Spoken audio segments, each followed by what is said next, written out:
Tonight, Ryan Carter stands at his neighbor's door with trembling hands, holding the last letter from his dead father. A letter he didn't even know existed until an hour ago. Inside the envelope are words that have been waiting for him for 3 years, from the only man who ever believed he could do better. But that's not what breaks him. It's the woman standing beside him, Elena Brooks, his young neighbor, who has quietly been saving what his ex-wife threw away, now looking at him with eyes that understand more than anyone has in years. And the one question he's afraid to ask echoes in his head. Why does she care? If you want to know how a man who almost lost himself found his way back, stay until the end of this story. And don't forget to hit like and comment with your city so I can see how far this story travels. Ryan Carter pulled into his driveway at 7:43 p.m., which meant he was 17 minutes late picking up Lily from aftercare again. The guilt hit before he even turned off the engine. He sat there for a moment, hands still gripping the steering wheel, staring at the house that used to mean something and now just looked like a place where he slept badly and microwaved dinners. The porch light was out, had been for 2 weeks. He kept meaning to change it. He grabbed his briefcase and the crumpled Subway bag from the passenger seat. Turkey on wheat for him, ham and cheese for Lily, both of them eating the same thing 3 times a week because meal planning required an energy he no longer had. The divorce had been final for 8 months now, but some days it felt like yesterday, and other days it felt like he'd been alone forever. Lily was in the back seat, quiet. She'd stopped asking why Mommy didn't live with them anymore about 4 months ago, which should have been a relief, but somehow made everything worse. "We're home, sweetheart," Ryan said, glancing at her in the rearview mirror. She nodded, unbuckling herself without a word. 7 years old and already she moved through the world like she was trying not to take up too much space. He hated that. Hated that he'd somehow taught her that. Inside, the house smelled like nothing. That was the thing about living alone with a kid. No cooking smells, no candles, no life. Just the faint scent of carpet cleaner and whatever air freshener the cleaning lady used once a week. The only luxury he still allowed himself because keeping the house clean felt like the one thing he couldn't let slip. "Go wash your hands," Ryan said automatically. Lily disappeared down the hall. He heard the bathroom door click shut, the water run. He stood in the kitchen, still holding the Subway bag, and realized he'd forgotten to buy milk again. The cereal boxes sat on the counter, mocking him, Cheerios and Frosted Flakes, because letting her pick her own cereal felt like the least he could do. He pulled out his phone. 3 texts from his mother asking how he was doing. 1 from his boss asking if he'd sent the Morrison report. Nothing from Jessica, his ex-wife, which had become the new normal. She'd moved to Portland 6 months ago with her new boyfriend, some tech consultant named Derek, who wore chunky glasses and probably had strong opinions about craft beer. Jessica saw Lily every other weekend via video call, and 1 week during the summer. The custody arrangement had been shockingly easy to settle, which told Ryan everything he needed to know about how much she'd already checked out. He set the sandwiches on the table and called Lily back. She appeared a moment later, hair still in the same ponytail from this morning, her Hello Kitty backpack dragging behind her. "How was school?" Ryan asked, unwrapping her sandwich. "Fine." "What'd you do?" "Stuff." He tried again. "Did you play with Emma at recess?" "She wasn't there." Ryan nodded, chewing mechanically. The sandwich tasted like cardboard, but everything did lately. They ate in silence, the kitchen clock ticking loudly above the sink. He should ask her about homework. He should ask her about the art project she'd mentioned last week. He should be a better father than this. "Can I watch TV?" Lily asked, sliding off her chair before he could answer. "Just 1 episode," he said, but she was already gone. He cleaned up the wrappers, wiped down the table, and stood at the sink staring out the window at the backyard. The grass needed mowing, the fence had a loose board. The whole place was slowly falling apart, just like him. 32 years old, and this was what his life had become. He worked as a project manager at a mid-sized construction firm, a job that paid well enough but sucked the soul out of him one spreadsheet at a time. He'd taken it right after Lily was born because it was stable, because it had benefits, because that's what responsible fathers did. He used to have other dreams, vague ones, sure, but dreams nonetheless. He'd thought about going back to school for architecture. He'd thought about traveling, seeing something beyond the same stretch of highway between home and the office. But then came the marriage, the baby, the mortgage, and dreams became the kind of luxury you put away in a box labeled someday and shoved into the back of the closet. The divorce had been quiet and devastatingly polite. No screaming matches, no thrown dishes, just two people sitting across from each other at the kitchen table, agreeing that they'd become strangers. Jessica had done most of the talking. She'd used words like disconnected and unfulfilled and not the life I imagined. Ryan had just nodded, too numb to argue, too tired to fight for something that already felt dead. The worst part was that she wasn't wrong.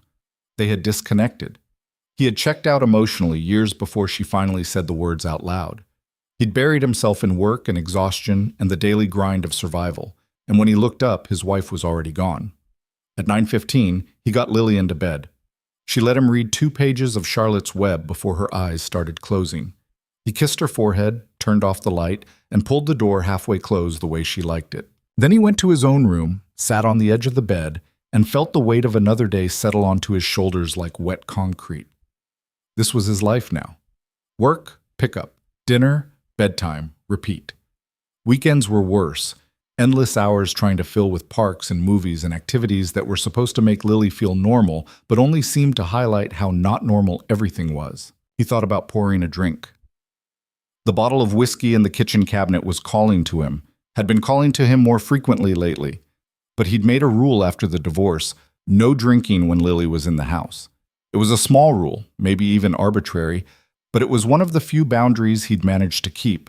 He thought about calling someone, though he couldn't think of who. Most of his friends had been couple friends, and after the divorce they'd awkwardly sided with Jessica, or just faded away entirely. His mother meant well, but every conversation turned into a lecture about moving on and getting back out there, as if dating was something he had the bandwidth for. His brother lived in Seattle, and they talked maybe twice a year, brief check-ins that never went deeper than surface level. Ryan lay back on the bed, still in his work clothes, and stared at the ceiling. There was a water stain up there, shaped vaguely like a hand. He'd been meaning to get it fixed. Add it to the list. Somewhere in the house, the refrigerator hummed. A car drove past outside. The world kept moving, indifferent to the fact that he felt like he was drowning in slow motion. His father would have known what to say. His father always knew what to say, even when he didn't say much at all. Robert Carter had been a man of action, a contractor who built things with his hands, and taught Ryan that work was how you showed love. He'd never been the type to sit around discussing feelings, but he'd always been there, solid, reliable. When Ryan was 12 and struck out in the championship game, his father didn't give him a pep talk. He just took him out for ice cream and let him sit in silence until he was ready to talk.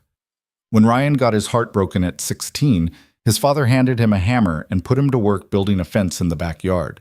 They worked side by side for 3 days, and by the end of it, Ryan felt like he could breathe again. His father had died 3 years ago, pancreatic cancer.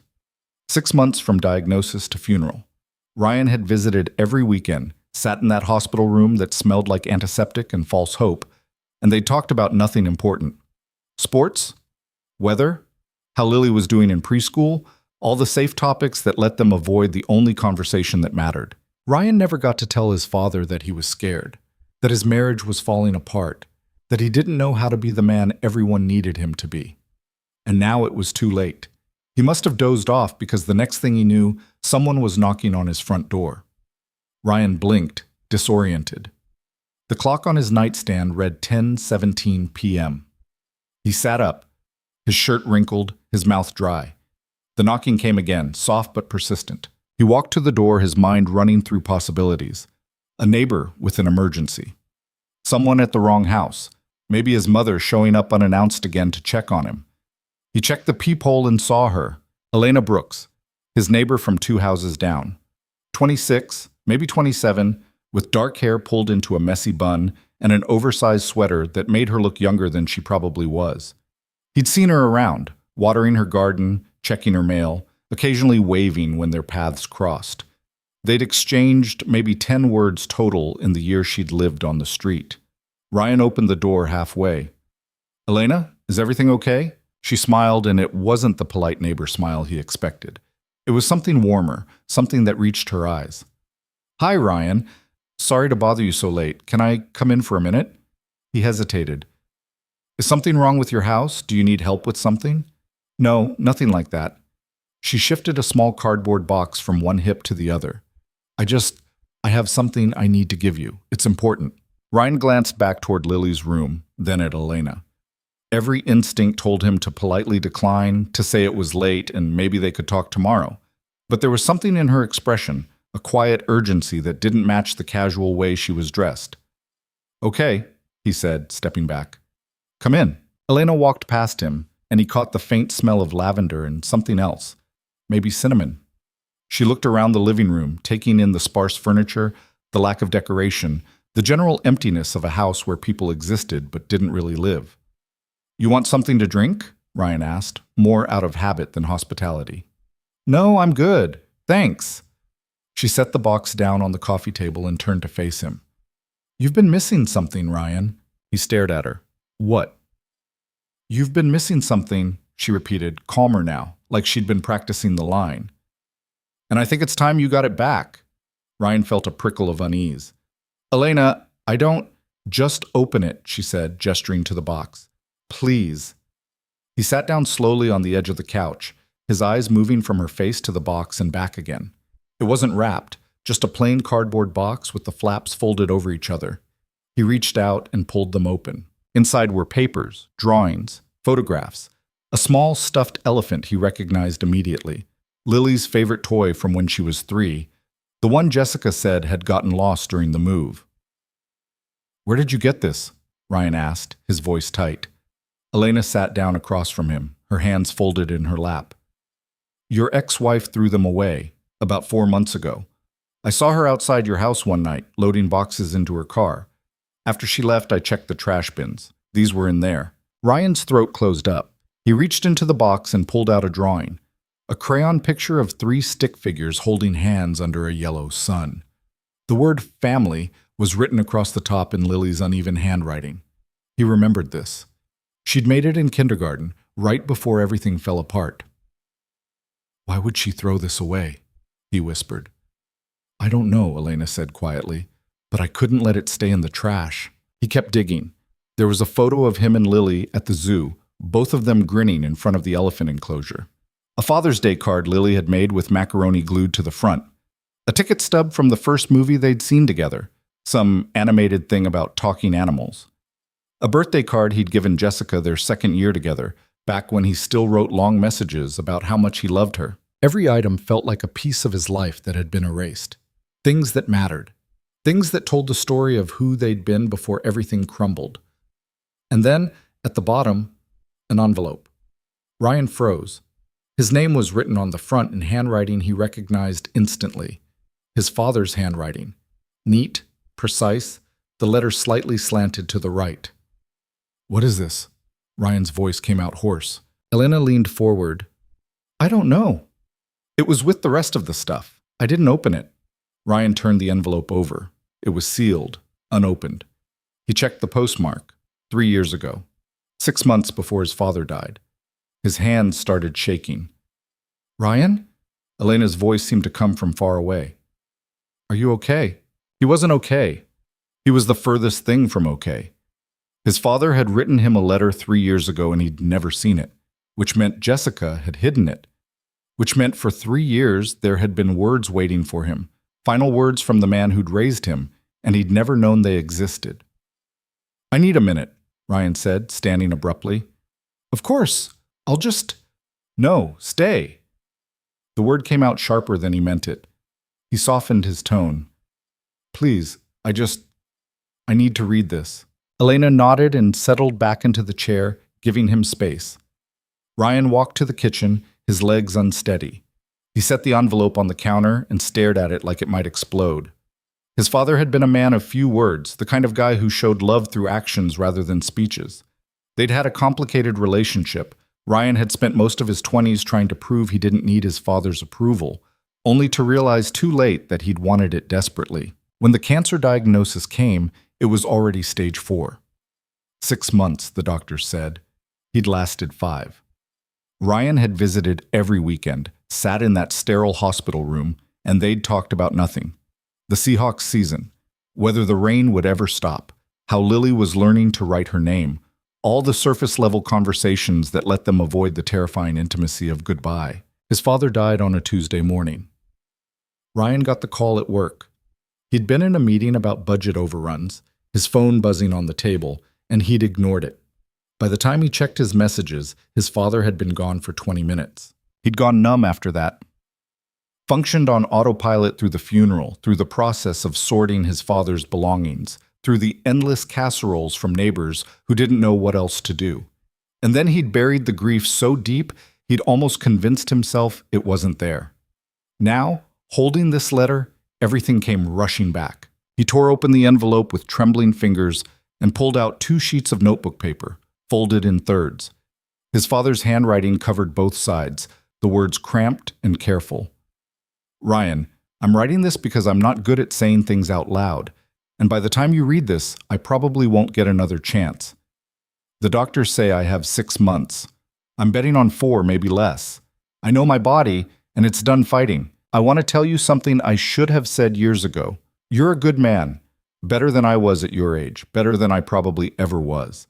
I know you don't believe that. I know you've spent most of your life thinking you have to prove something to me, to Jessica, to everyone, but you don't. The thing is, son, I see what's happening. I see how you're living. You're going through the motions, checking boxes, making everyone else happy, while you disappear a little more each day. I did the same thing for 20 years, worked myself to the bone, told myself I was doing it for the family, and by the time I looked up, your mother and I were strangers living in the same house. We got through it, but it was close, damn close, and I don't want that for you. I watch you with Lily, and I see the love there, but I also see the fear. You're so afraid of failing her that you're afraid to be yourself around her. You're so afraid of losing Jessica that you've already lost yourself. That's not sustainable, Ryan. One day you're going to wake up and realize you've spent years being the man everyone needed you to be, and you'll have no idea who you actually are. Here's what I learned too late. The people who really love you don't need you to be perfect. They need you to be real. They need you to show up as yourself, flaws and all, and trust that it's enough. I know things with Jessica have been hard. I can see it even though you don't talk about it. Marriage is work, son, but it shouldn't feel like drowning. And I want you to know that whatever happens, whether you fight for it or whether you let it go, you're going to be okay. Lily's going to be okay. You're stronger than you think you are, and you're allowed to start over if that's what it takes. Don't do what I did.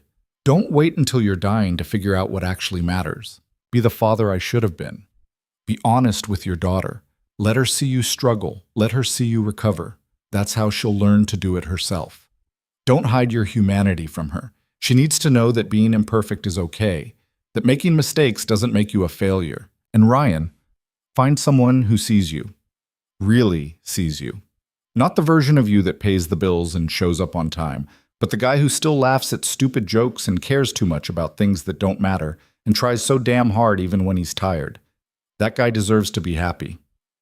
I love you, son. I'm proud of you. I always have been, even when I didn't say it, especially when I didn't say it. Take care of that little girl. Take care of yourself. And don't spend the rest of your life being sorry. Life's too short for that. Dad Ryan read it twice, then a third time. By the 4th time, the words were blurring because he was crying, and he didn't even realize it until a tear hit the paper and smudged the ink slightly, making the word proud run into always. His father had known.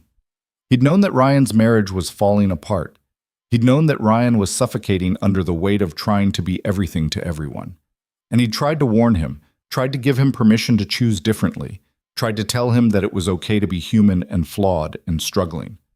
But the letter never reached him. Jessica had kept it, hidden it. For 3 years she'd known this letter existed, and she'd never said a word. And then, months after the divorce was final, she'd thrown it away like it was garbage, like the words of a dying man meant nothing. The grief hit him all at once, not just for his father, but for the 3 years he'd spent thinking he'd never gotten a real goodbye. For all the times he'd wondered if his dad had been disappointed in him, if he'd died thinking Ryan was a failure. For the marriage he'd tried to save long after it was already dead. For every moment he'd spent believing he was alone in this. He pressed his palms against the counter, his shoulders shaking. He tried to breathe, but his chest was too tight, his throat too raw. The sobs came out in ugly, jagged sounds that he couldn't control and didn't try to. He cried for his father. He cried for his marriage. He cried for the version of himself he'd lost somewhere along the way. And then Elena was there. She didn't say anything, didn't touch him, didn't try to comfort him with meaningless platitudes. She just stood a few feet away, her presence quiet and solid, and let him break. She handed him a paper towel when he needed it. She waited while he collected himself, not rushing him, not making him feel ashamed for falling apart. When he finally looked up, his face wet and his eyes burning, Elena was still there. Her expression was calm and open, without pity, without judgment. "I'm sorry," Ryan managed, his voice wrecked. I don't usually... "You don't have to apologize," Elena said softly. "Not for this. Not ever for this." He wiped his face with the back of his hand, embarrassed and raw and too exhausted to care. "Why did you keep these?" Elena shrugged, a small lift of her shoulders. "Because they mattered. I could tell just by looking at them. And I thought, I don't know. I thought maybe one day you'd want them back." "You didn't know me." "No," she agreed. "But I knew enough. I'd see you sometimes, coming home late, looking like you were carrying the whole world on your back. And I'd see Lily, so quiet and careful, like she was afraid to take up space. And I just thought, someone should be paying attention." Ryan stared at her, this woman he barely knew, who'd apparently been watching his life unfold from 2 houses away. "You've been watching me." "Not like a creep," Elena said quickly, and there was the hint of a smile. I notice things, people, patterns. It's what I do." "What you do?" She hesitated, then seemed to decide something. "I'm a social worker. I work with kids in the foster system. So yeah, I notice when something's off. When someone's struggling, when a kid is too quiet or a parent is too tired. It's kind of automatic at this point." Ryan absorbed this, pieces clicking into place. "So you saw us and thought what? That we needed saving?" "No," Elena said firmly. "I saw you and thought you were doing your best with what you had, but I also saw that maybe you'd lost some pieces along the way. And when I found them in the trash, I couldn't just leave them there." Ryan looked down at the letter again. His father's words burned into his mind now. "Jessica threw away a letter from my dead father." "I know. She hid it from me for 3 years and then threw it away like it was nothing." "I know. And you just kept it, kept all of it, for 4 months." Elena nodded. "I almost brought it to you a dozen times, but I didn't know how you'd react. I didn't want you to think I was overstepping or being weird, or I don't know. And then tonight I couldn't keep waiting." "Why tonight?" She looked away for the first time, her confidence wavering. "Because I saw you earlier, at the grocery store. You were in the cereal aisle, just standing there staring at the boxes like you'd forgotten why you were there. And Lily was tugging on your sleeve, trying to get your attention, and you didn't even notice. You just looked so... gone." Ryan flinched. He didn't remember that. The whole evening before Elena knocked was a blur of autopilot movements and disconnected thoughts, which somehow made it worse. "I'm not trying to judge you," Elena continued, her voice gentle. "I swear I'm not. I've been there. I know what it looks like when someone's drowning. I just thought, maybe you needed a reason to wake up, to remember that you're still here, that you still matter, that your life isn't over just because one part of it ended." Ryan looked up at her, this stranger who somehow understood him better than people who'd known him for years. "You barely know me." "That's true," she said, "but I know enough to know you're a good dad who's trying really hard. And I know that sometimes trying hard isn't enough if you're trying to be someone you're not." The words hit him square in the chest. "I don't even know who I am anymore. Then maybe it's time to figure it out." They stood in silence for a while, the kitchen settling around them. The refrigerator hummed, the clock ticked. Somewhere down the hall, Lily shifted in her sleep, and Ryan heard the faint creak of her mattress. Finally, Ryan spoke, his voice rough. "Thank you. For keeping this. For bringing it to me. I don't know what I would have done if this had just disappeared forever." "You don't have to thank me," Elena interrupted gently. "Just don't let it sit in a box again, okay? Whatever your dad was trying to tell you, listen to it. Actually listen." Ryan nodded, clutching the letter like a lifeline. He looked at it again, at his father's careful handwriting, at the ink that had traveled through time to reach him. And something shifted inside him, not fixed, not healed, but cracked open. Like a door he'd kept locked for years had finally budged, letting in the thinnest sliver of light. "Can I ask you something?" Ryan said. "Sure. Why do you care? I mean, really. You could have just thrown this stuff away too. You could have minded your own business and gone on with your life. Why didn't you?" Elena's expression softened, and for a moment she looked younger, more vulnerable. "Because someone did that for me once. Noticed when I was drowning and threw me a rope when I didn't think I deserved one. I was 19, aging out of foster care, completely lost. I had a social worker who went way beyond her job description to make sure I didn't fall through the cracks. She saw me, really saw me, and it saved my life." She paused, her eyes distant. "So when I see someone else going under, I can't just walk past. I know what it feels like to think no one's paying attention, and I know what it feels like when someone does." Ryan felt something loosen in his chest, some tight knot of isolation unwinding slightly. "I'm sorry you went through that." "Don't be. It made me who I am." She smiled, small but genuine. "And who I am is someone who apparently goes through neighbors' trash and shows up at their door at 10 p.m. with boxes of their past." Despite everything, Ryan almost laughed. "Yeah, that's definitely a choice. It was the right one, though." "Yeah," he said quietly. "It was." Elena stood, smoothing down her sweater. "I should go. It's late, and you probably need some time with all this." Ryan stood too, following her to the door. At the threshold, he stopped. "Elena?" She turned, her hand on the doorframe. "Would you want to come over sometime? For coffee or something? I'd like to, I don't know, talk. Get to know the person who saved my dad's last words, if that's okay." Her smile widened, reaching her eyes. "I'd like that.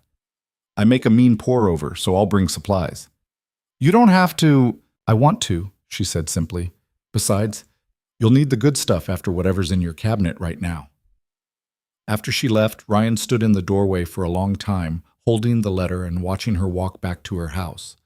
The street was quiet, the houses dark except for scattered porch lights casting small pools of yellow on the sidewalk. Elena's house was 2 doors down, and as she climbed her steps, she turned and gave him a small wave. He waved back. For the first time in 8 months, maybe longer, Ryan didn't feel completely alone. He went back inside, carefully placed everything back in the box except the letter, and set it on the dining room table where he'd see it every morning. The letter he folded carefully and put in his wallet, right behind his driver's license, where he could carry his father's words with him. Then he walked down the hall and pushed open Lily's door. She was asleep, curled up on her side with her favorite stuffed bear tucked under her chin. One small hand was stretched out on the pillow, fingers slightly curled. Ryan sat on the edge of her bed and just watched her breathe, the rise and fall of her small chest, the way her eyelashes rested against her cheeks, the peaceful expression on her face that she never wore during the day anymore. She looked so much like Jessica, it sometimes hurt to look at her. Same dark hair, same delicate features, but she had Ryan's eyes and his stubborn chin, and the way she chewed on her lip when she was thinking hard about something. "I'm going to do better," he whispered, his hand hovering above her head before gently smoothing her hair. "I promise I'm going to do better. I'm going to figure out how to be the dad you need, the dad you deserve. I'm going to stop just going through the motions and actually be here. Really here." She stirred slightly, making a small sound in her sleep, but didn't wake. Ryan sat there for a few more minutes, just being present, just being still. Then he kissed her forehead gently and stood. "I love you, Lily Bear," he whispered, "more than you'll ever know." That night, Ryan lay in bed and read his father's letter one more time.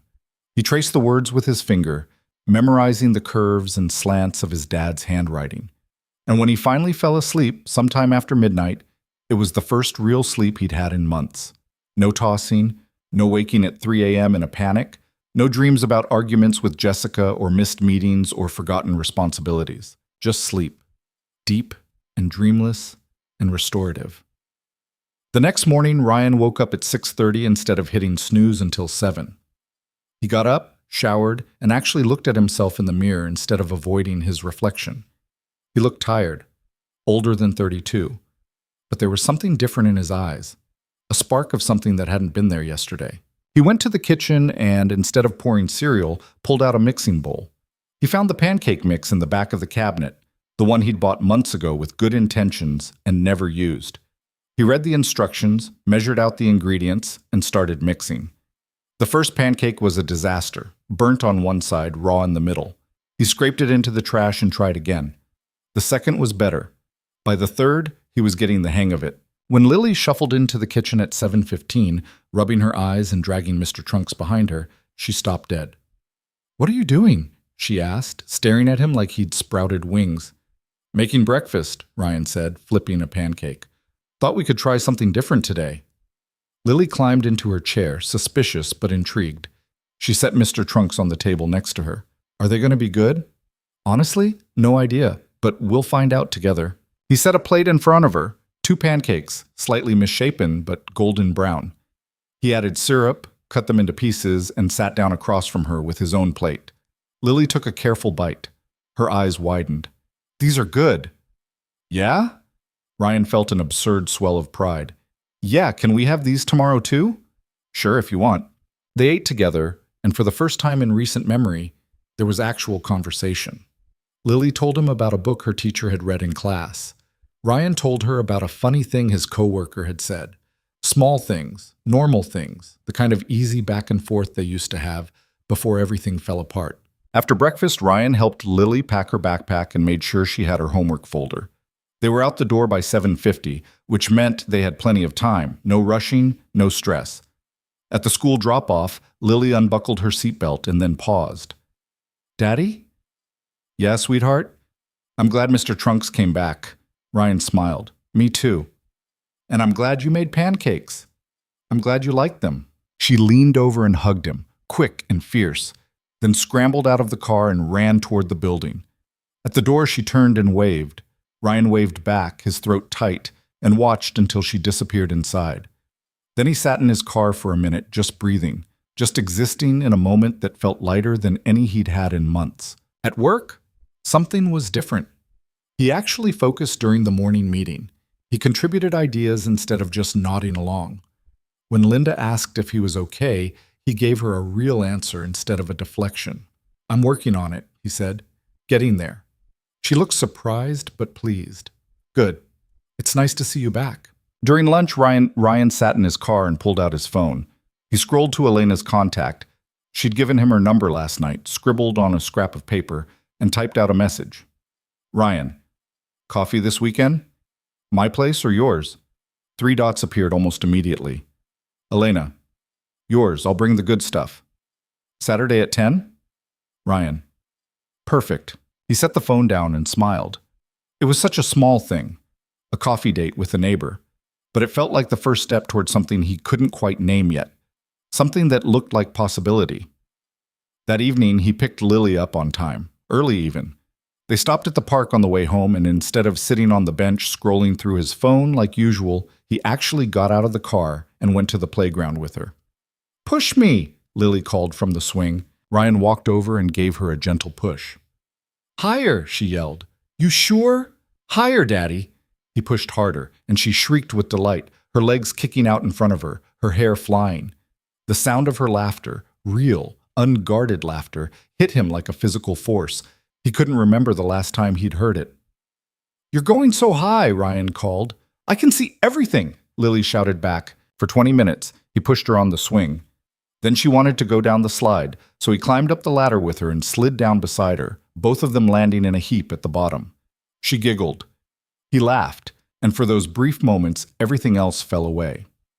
When they got home, Lily ran inside and stopped short when she saw the box still sitting on the dining table. "What's all that?" she asked, walking over cautiously. Ryan followed her in. "Some things Mommy threw away a while ago. Our neighbor found them and brought them back." Lily peered into the box, her small hands gripping the edge. Her eyes went wide when she saw the stuffed elephant. "Mr. Trunks, I thought he was gone forever." "Yeah, me too, but he's back now." She pulled him out and hugged him fiercely, her face buried in his worn gray fur. Then she looked up at Ryan, her expression serious. "Why did Mommy throw him away?" It was the question Ryan had been dreading, the question he didn't have a good answer for. He crouched down to her level, his hands on his knees. "I don't know, sweetheart. Sometimes people do things that don't make sense, but what matters is that he's back now. And so are some other things. Lily looked into the box again. She pulled out the drawing with the 3 stick figures, the one labeled family. "I remember making this," she said quietly, her finger tracing the crayon lines. "Me too." "We were all together then." Ryan's chest tightened. "Yeah, we were." "Are we going to be a family again?" He took a breath, choosing his words carefully. "You and me, we're always going to be a family. That doesn't change just because Mommy lives somewhere else now." "But will we be happy again, like in the picture?" Ryan pulled her into a hug, holding her close, breathing in the smell of her strawberry shampoo. "I'm going to try my best, Lily. I promise I'm going to try my absolute best to make things good again." She didn't say anything, just held on tight, and Ryan realized this was what his father had been trying to tell him. Stop hiding. Stop pretending everything's fine. Let her see the truth. Let her see that you're trying, even when it's hard. That night, after Lily was in bed, Ryan sat at the kitchen table with a cup of coffee he didn't really want, the box of recovered memories in front of him. He went through each item slowly. The photos, the drawings, the cards. Each one a piece of the life they'd built and then lost. But they weren't lost anymore. They were here. Saved by a neighbor he barely knew, who cared enough to pull them from the trash and keep them safe. His phone buzzed. A text from Elena. "Elena, how are you holding up?" Ryan stared at the message for a long moment, then typed. "Ryan, better, thanks to you." Elena, "You're doing the work. I just knocked on your door." Ryan, "Still, I don't know how to thank you." Elena, "You don't have to. Just keep showing up. For Lily, for yourself." Ryan, "I'm trying." Elena, "I know. I can tell. See you Saturday." Ryan set the phone down and looked around his kitchen. It still wasn't much. The counters were still bare, the walls still mostly blank. But the air felt different, lighter, like something had shifted in the foundation of the house, realigning it towards something that might eventually feel like home again. He thought about Saturday, about Elena coming over with her good coffee and her quiet understanding. He thought about the conversation they'd have, about getting to know the woman who'd seen him at his lowest and decided he was worth saving anyway. And he thought about his father's letter, tucked safely in his wallet, the words already memorized but no less powerful for it. Find someone who sees you. Maybe he had. Ryan stood up, washed his coffee cup, and turned off the kitchen light. Before heading to bed, he stopped at Lily's door one more time and pushed it open slightly. She was sound asleep, Mr. Trunks tucked under one arm, her breathing deep and even. "We're going to be okay," he whispered into the darkness. "I don't know how yet, but we're going to figure it out." And for the first time in longer than he could remember, he actually believed it. Saturday morning came with the kind of pale spring light that made everything look softer than it was. Ryan woke up before his alarm, which hadn't happened in years, and lay there for a moment listening to the house settle around him. No dread in his chest, no weight pressing down, just the quiet anticipation of something different. Elena was coming over at 10. He got up, showered, and stood in front of his closet longer than necessary, which was ridiculous. It was coffee with a neighbor, not a date. He settled on jeans and a plain gray Henley, then changed into a navy t-shirt, then back to the Henley. When he caught himself considering a third option, he forced himself to stop. "You're being an idiot," he muttered to his reflection. Downstairs, Lily was already awake, sitting at the kitchen table with Mr. Trunks and a bowl of Cheerios, watching cartoons on the iPad he'd given her for emergencies, and that had somehow become a daily fixture. "Morning, sweetheart." "Morning." She didn't look up. Ryan started cleaning, which was also new. He wiped down the counters, cleared the junk mail from the table, straightened the couch cushions. The house still looked bare, but at least it was a clean kind of bare. At 9:45, he made fresh coffee. At 9:52, he checked his hair in the bathroom mirror. At 9:58, he told himself to calm down. At exactly 10 o'clock, there was a knock. Ryan opened the door to find Elena standing there with a canvas bag over one shoulder and a smile that made him feel like maybe this wasn't completely crazy. "Morning," she said. "Hey, come in. Hey." She stepped past him, bringing the smell of something floral and clean. She was wearing jeans and an old college sweatshirt, her hair down today instead of pulled back, and she looked comfortable in a way that made him feel slightly less nervous. "I brought supplies," Elena said, setting the bag on the counter. She pulled out a French press, a bag of whole beans, a grinder, and 2 ceramic mugs. Told you I'd bring the good stuff. Ryan laughed. You really did. Your coffee maker's probably fine, but if we're doing this, we're doing it right.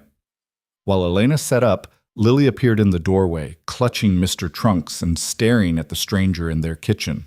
Hi there, Elena said, crouching down slightly. You must be Lily. I'm Elena. I live down the street. Lily looked at Ryan, then back at Elena. You're the one who found Mr. Trunks. I am. I'm really glad he made it back to you. Lily nodded slowly, processing this. Thank you. You're very welcome. There was a pause, and then Lily retreated back to the living room without another word. Elena straightened, not looking offended, just understanding. She's shy, Ryan said. She's careful. There's a difference.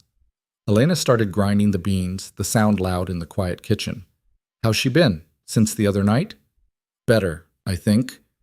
She's had Mr. Trunks with her constantly, and we've been talking more.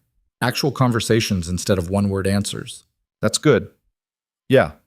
Ryan leaned against the counter, watching her work. I've been trying to be more present, I mean.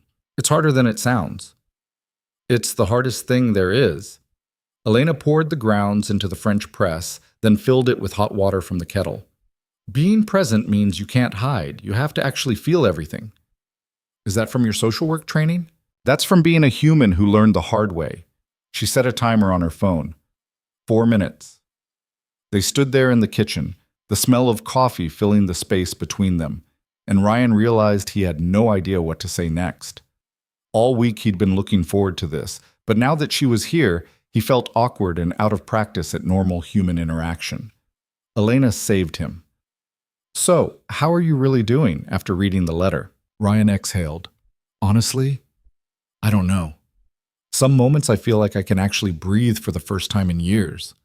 Other moments I'm so angry I can't see straight. Angry at Jessica? At Jessica. At myself. At my dad for dying before I could talk to him about any of this. He ran a hand through his hair. That sounds terrible. It sounds human. The timer went off and Elena pressed down the plunger slowly. Grief isn't neat. It doesn't follow rules. And when it gets complicated by other people's choices, it gets messy. She poured 2 mugs and handed him one. Ryan took a sip. It was perfect. Strong and smooth, nothing like the burnt sludge he usually made. This is really good. Told you. Elena smiled over the rim of her mug. Can I ask you something? Sure. What are you going to do about it? The letter, I mean. Are you going to tell Jessica you know? Ryan had been asking himself the same question all week. I don't know. Part of me wants to call her and ask what the hell she was thinking, but another part of me thinks it doesn't matter. She's already gone. What's the point? The point might be closure, or it might be getting to tell her that what she did was wrong. Would that change anything? Probably not. But it might make you feel better. Ryan considered this. You think I should confront her? I think you should do whatever helps you move forward. If that's confronting her, do it. If it's letting it go, do that. But don't let it sit and rot inside you. That's what kills you slowly. They moved to the living room where Lily was still engrossed in her cartoons. Elena sat on one end of the couch, Ryan on the other, a careful distance between them. Through the window, he could see his neighbor across the street washing his car, normal Saturday morning stuff that felt surreal in contrast to this conversation. Can I ask you something now? Ryan said. Fair's fair. The other night you said someone threw you a rope once. What happened? Elena looked down at her coffee, and for a moment Ryan thought she might deflect. But then she started talking, her voice steady but quiet. I grew up in the system. Foster care. My mom had me when she was 17, and she tried for a while, but she had her own problems. Drugs, mostly. I got taken away when I was 4. After that, it was a series of homes, some okay, some really not okay. Ryan's chest tightened. I'm sorry. Don't be. It made me who I am. She shrugged, but it wasn't casual. Anyway, when I was 19, I aged out. No family, no real support system. I had a high school diploma and about $300 to my name. I was working at a coffee shop, living in this terrible apartment with 2 other girls, barely keeping my head above water. She paused, took a sip of coffee. I had this social worker, Margaret. She'd been assigned to my case when I was 16, and she was supposed to stop working with me when I turned 18. But she didn't. She kept checking in, making sure I was okay. And one day I just broke down in her office, told her I couldn't do it anymore, that I was drowning, that I didn't see the point. What did she do? She looked me dead in the eye and said, "You're allowed to be tired, but you're not allowed to quit." Then she helped me apply for college, helped me get financial aid, drove me to campus for orientation because I didn't have a car. She showed up over and over when she didn't have to. Elena's eyes were bright, but she wasn't crying. She saved my life. Not in some dramatic movie way, but in the quiet, everyday way of just not giving up on me when it would have been easier to let me go. So when I see someone else struggling, someone who just needs one person to notice, I can't walk away. I won't. Ryan didn't know what to say to that. The casual way she'd laid out a childhood of neglect and instability, the matter-of-fact tone that couldn't quite hide the pain underneath. He thought about Lily, about how one bad choice by him could send her down a similar path. "You became a social worker because of her," he said. "Yeah, I wanted to be that person for someone else. And most days I think I'm doing okay at it. Some days I think I'm failing everyone, but I keep showing up." "That's more than most people do." "Maybe." Elena looked at him directly. "What about you? What made you into the guy who works himself to death and forgets to live?" Ryan laughed, but it came out hollow. "I don't know. Fear, I guess. My dad worked constantly. He provided, he was there, but he was always working. And I swore I wouldn't be like that.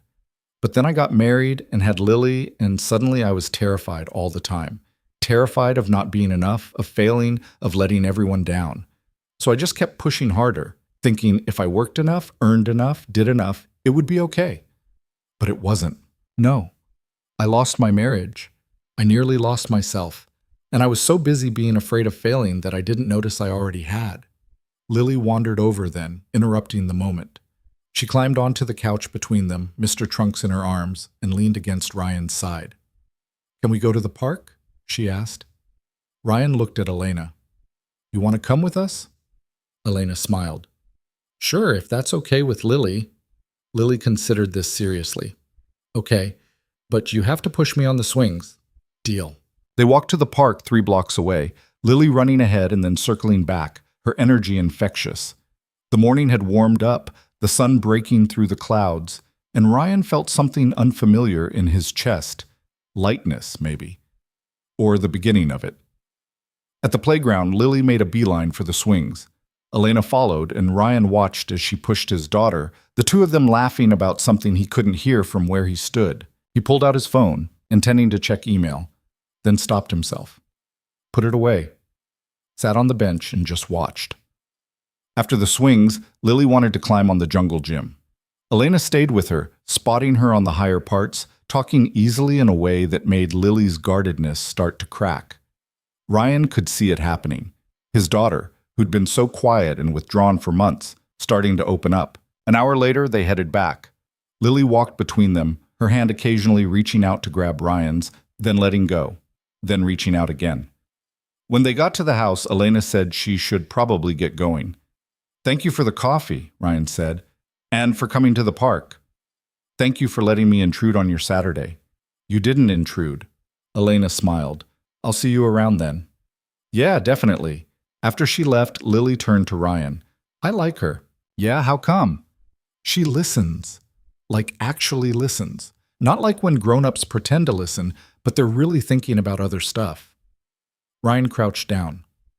"Am I one of those grown-ups who pretends?" Lily looked at him seriously. "Sometimes. But you're getting better." It hit him harder than it should have, that simple honesty from his 7-year-old. "I'm going to keep getting better, I promise." That afternoon, while Lily napped, Ryan did something he'd been avoiding. He pulled out his phone and stared at Jessica's contact information. They hadn't spoken in weeks, their communication limited to brief texts about Lily's schedule. He started typing 3 different messages and deleted them all. Finally, he just called. She answered on the 4th ring.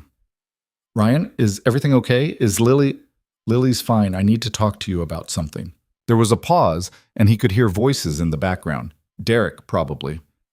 "Okay, what's up?" "Did you throw away a letter from my dad?" Silence. Long enough that Ryan checked to make sure the call hadn't dropped.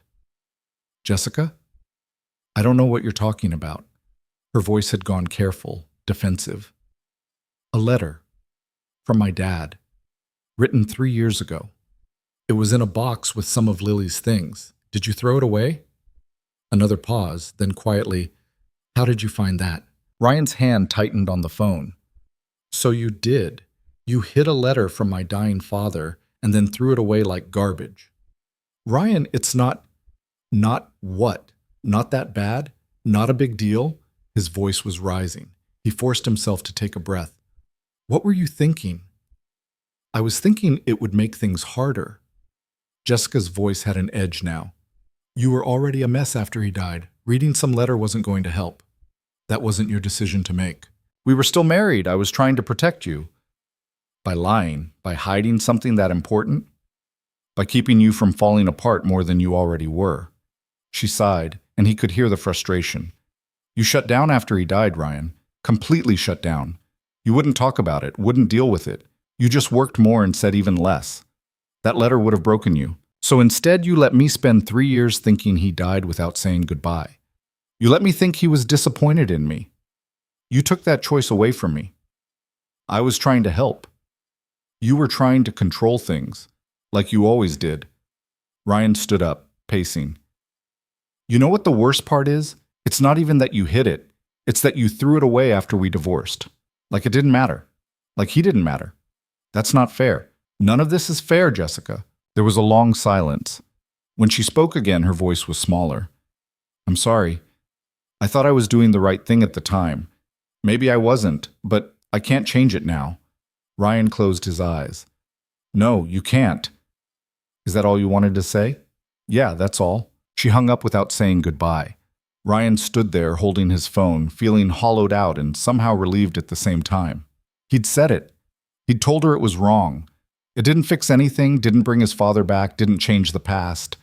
But at least he'd said it. The next few weeks fell into a rhythm that felt almost normal. Ryan kept making pancakes on weekday mornings, kept picking Lily up on time, kept actually being present instead of just going through the motions. Work was still work, but he left on time most days now. He'd stopped checking email at night. His boss had noticed and hadn't said anything, which Ryan took as a good sign. Elena became part of their routine in small, natural ways. She'd stop by with coffee on Saturday mornings. They'd walk to the park with Lily. She'd help Ryan fix the loose fence board in his backyard, the two of them working in comfortable silence while Lily played. Sometimes they'd sit on his porch after Lily was asleep, talking about nothing important, books they'd read, shows they'd watched, the annoying neighbor who mowed his lawn at 7 a.m. on Sundays. It was easy, uncomplicated, and that scared Ryan more than he wanted to admit. One evening, about 3 weeks after Elena had knocked on his door with the box, they were sitting on the porch while Lily was inside watching a movie. The sun was setting, painting everything in shades of orange and pink. Can I ask you something? Elena said. You always ask if you can ask, then you ask anyway. She laughed. Fair point. What are we doing here? Ryan's stomach dropped. What do you mean? I mean this. Us. Are we just neighbors being friendly? Are we friends? Are we something else? She wasn't looking at him, just staring out at the street. I need to know because I'm starting to feel things, and I don't want to make this weird if you're not in the same place. Ryan's heart was pounding. What kind of things?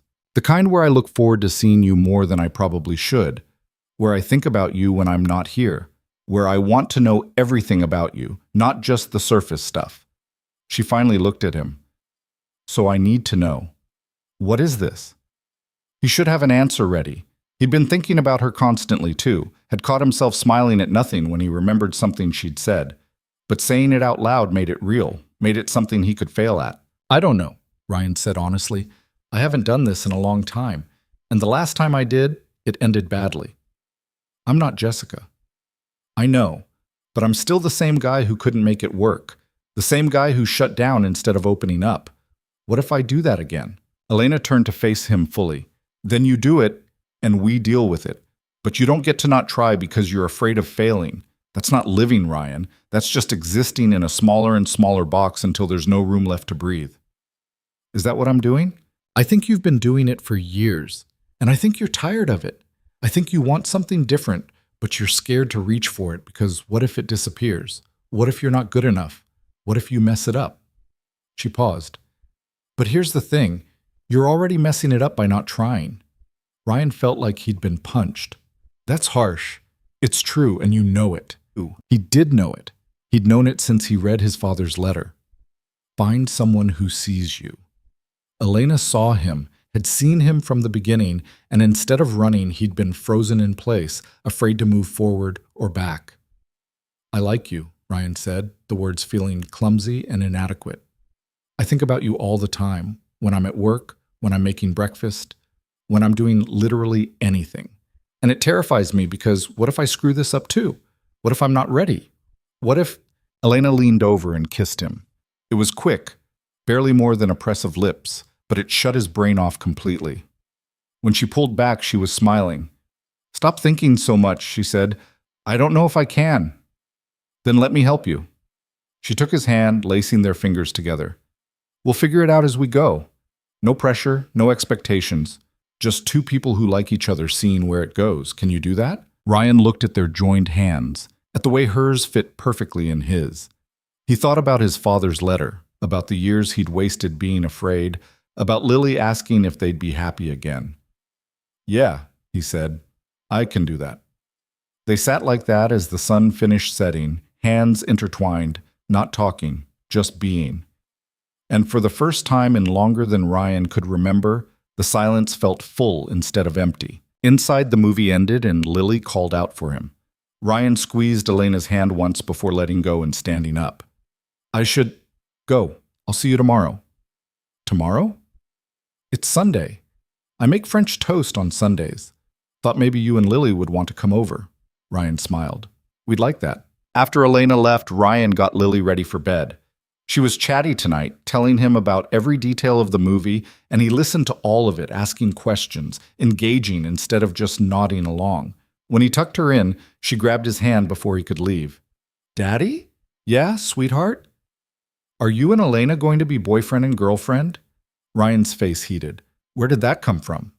I saw you holding hands. That's what people do when they like each other. He sat down on the edge of her bed. Would that be okay with you, if Elena and I spent more time together? Lily thought about it seriously. I think so. She's nice, and you smile more when she's around. I do? Yeah. You smile like you mean it instead of the fake smile you do when you're sad but trying to pretend you're not. Ryan's throat tightened. When had his daughter become so perceptive? I'm sorry I've been sad. It's okay. Everyone gets sad sometimes, but it's better when you're not pretending. He kissed her forehead. When did you get so smart? I've always been smart. You just started noticing. Ryan laughed, surprised and delighted. Fair enough. Get some sleep, okay? Okay. Love you, Daddy. Love you too, Lily Bear. He closed her door and stood in the hallway for a moment, processing. His 7-year-old had just given him permission to move on, had told him she could see through his facade, had basically called him out with more grace than most adults managed. He went to his room and pulled out his father's letter, reading it again even though he had it memorized by now. Find someone who sees you. Let her see you struggle. Let her see you recover. Elena had seen him at his lowest and hadn't run.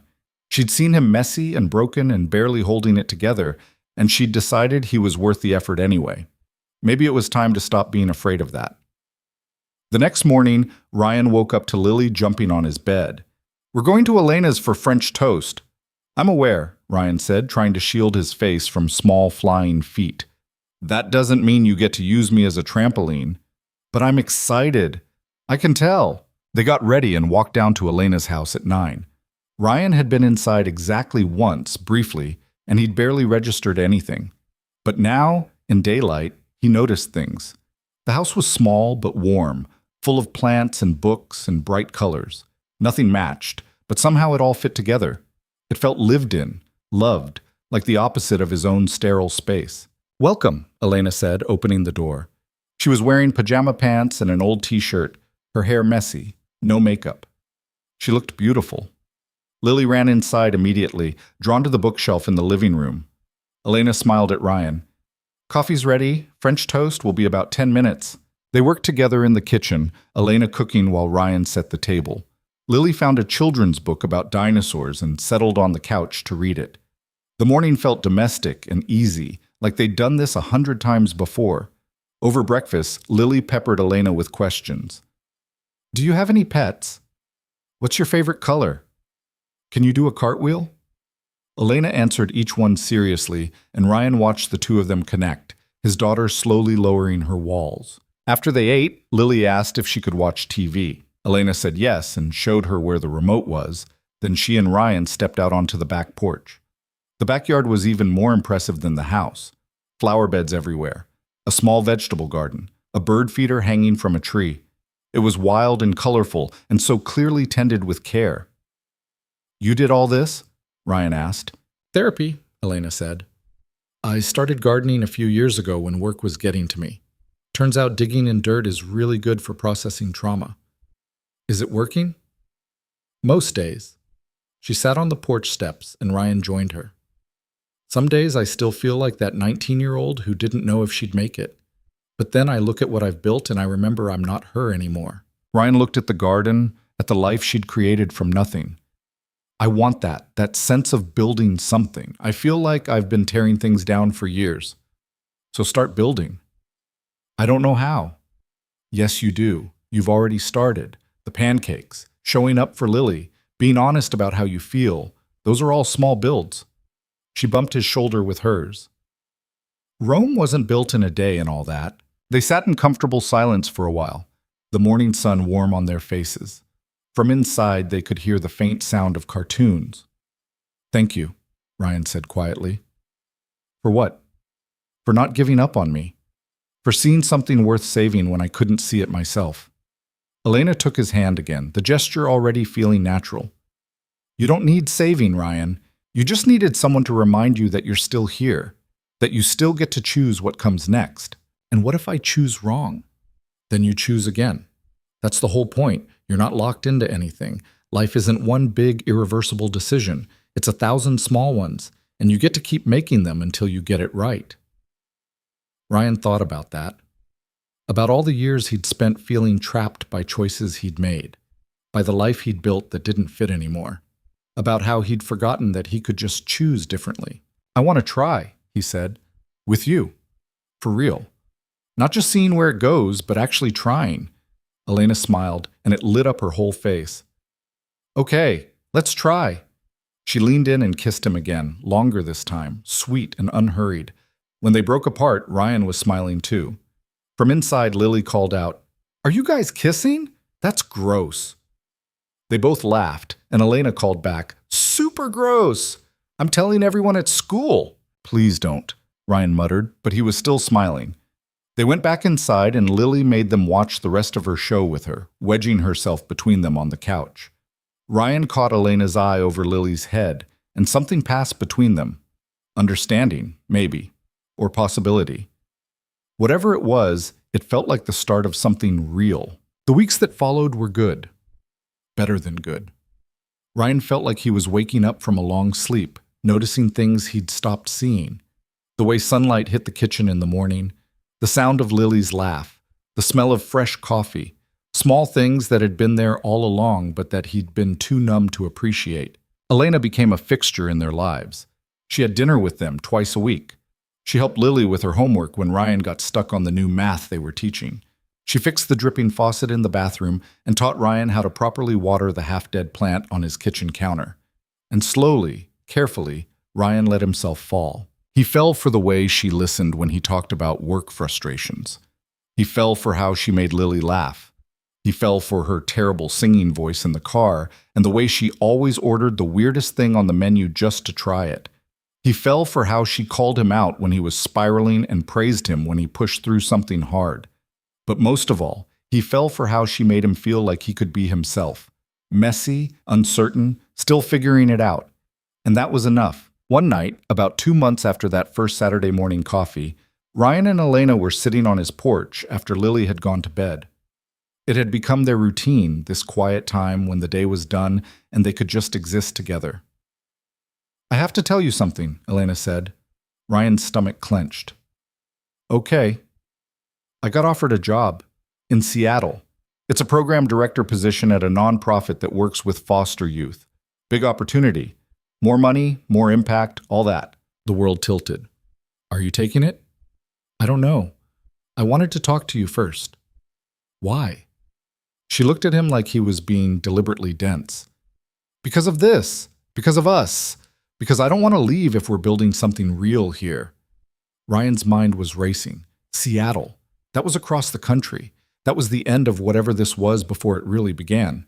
But how could he ask her to give up a dream job for a relationship that was barely 2 months old? You should take it, he heard himself say. Ryan, no, I mean it. This is what you've been working toward. You can't pass that up for me. For us, she corrected. And yes, I can, if I want to. But you shouldn't have to choose. Elena turned to face him fully. Life is choices, remember? You taught me that. She smiled sadly. I'm not asking you to tell me what to do. I'm asking you to tell me what you want. What did he want? He wanted her to stay. He wanted to keep building this fragile, beautiful thing they'd started. He wanted more Saturday mornings and porch conversations and the feeling of not being alone. But he also wanted her to have everything she deserved.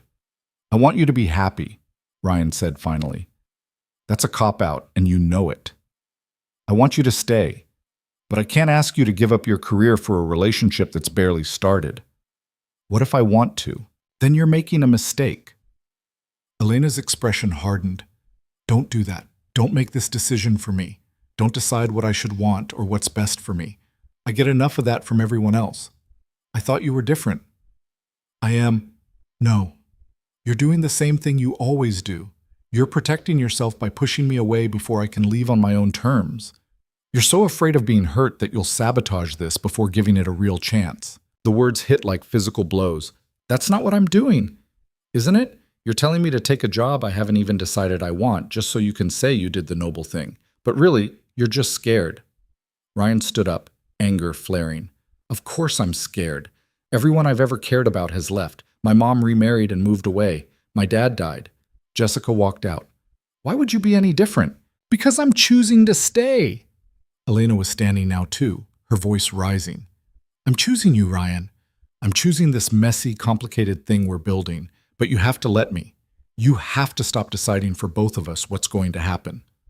They stood there, breathing hard, the night air heavy between them. I don't know how to do this, Ryan said quietly. Do what? Let someone choose me. Believe that they'll stay. Elena's expression softened. She stepped closer, taking his hands. Then learn. We'll figure it out together. But you have to try. You have to take the risk. Ryan closed his eyes. His father's voice echoed in his head. Don't wait until you're dying to figure out what matters. What if you regret it? He asked. What if you stay and in a year you resent me for it? What if I take the job and in a year I regret leaving? What if we spend the rest of our lives wondering what could have been? She squeezed his hands. There are no guarantees, Ryan, but I'd rather risk it with you than play it safe without you. He opened his eyes and looked at her, really looked. At this woman who'd saved his father's letter, who'd knocked on his door, who'd seen him broken and stayed anyway. I don't deserve you, he whispered. Probably not. But you're stuck with me anyway. He pulled her into a hug, holding tight, and she wrapped her arms around him just as fiercely. They stood like that for a long time, the porch light casting long shadows around them. I want you to stay, Ryan said into her hair. I want to try this for real. I want to stop being afraid and just see what happens. Okay, then that's what we'll do. She pulled back enough to look at him. But you have to promise me something. What? When you get scared, and you will get scared, you talk to me. You don't shut down. You don't make decisions for both of us. You trust me enough to tell me the truth. I promise. Good. She kissed him, and it felt like sealing a deal. Now can we go inside? It's freezing out here. They went in, checked on Lily, who was sound asleep, and then sat on the couch together. Elena curled into his side, and Ryan felt something settle in his chest. Not certainty, exactly, but hope. The possibility that maybe this time things could be different. Thank you, he said quietly. For what? For choosing me. For staying. For not giving up when it would have been easier. Elena looked up at him. You're worth the effort, Ryan Carter. I wish you could see that. I'm starting to, he said. And he meant it. They fell asleep like that, tangled together on the couch. And when Ryan woke up a few hours later to move to his actual bed, he took a moment to just look at her. This woman who'd changed everything. This chance he'd almost been too scared to take. He wasn't scared anymore. Or maybe he was, but he was doing it anyway. And that, he thought, was the whole point. The shift happened gradually, so slowly that Ryan almost didn't notice at first. Elena turned down the Seattle job, and life continued. Good days stacked up like building blocks. Dinners together, weekend trips to the beach with Lily, ordinary moments that felt extraordinary because Ryan was finally present for them. He'd started to believe that maybe, just maybe, he could have this. That happiness wasn't something that happened to other people. Then Lily started pulling away. It was small things at first. She stopped running to greet Elena when she came over. She'd retreat to her room instead of joining them for movie nights. When Elena tried to help with homework, Lily would say she wanted to wait for her dad. Ryan told himself it was a phase, that she was just adjusting, that it would pass. It didn't pass. 3 months after Elena had decided to stay, Ryan found Lily crying in her room. Not the loud, dramatic tears of a scraped knee or a broken toy, but quiet, hiccuping sobs that she was clearly trying to hide. "Hey, sweetheart, what's wrong?" Ryan sat on the edge of her bed, his hand hovering over her back. "Nothing." "Doesn't sound like nothing." Lily turned to face him, her eyes red and puffy. "Do you love Elena more than you loved Mommy?" The question hit him like a punch to the gut. "What? No, Lily, it's not." "Then why is she here all the time? Why does she sleep over sometimes? Why does she get to be here and Mommy doesn't?" Ryan's mind scrambled for the right words, the perfect explanation that would make this make sense to a 7-year-old. But there wasn't one. "Your mom chose to leave. Elena chose to stay. That's the difference." "But what if you make Elena leave too? What if she gets tired of us like Mommy did?" The raw fear in her voice broke something in Ryan's chest. He pulled Lily into his arms, and she buried her face against his shoulder. "Elena's not going anywhere." "You don't know that. You can't promise that." She was right, and they both knew it. Ryan held his daughter and felt the weight of every choice he'd made pressing down on him. He'd been so focused on his own healing, on building something with Elena, that he hadn't stopped to consider what this looked like through Lily's eyes.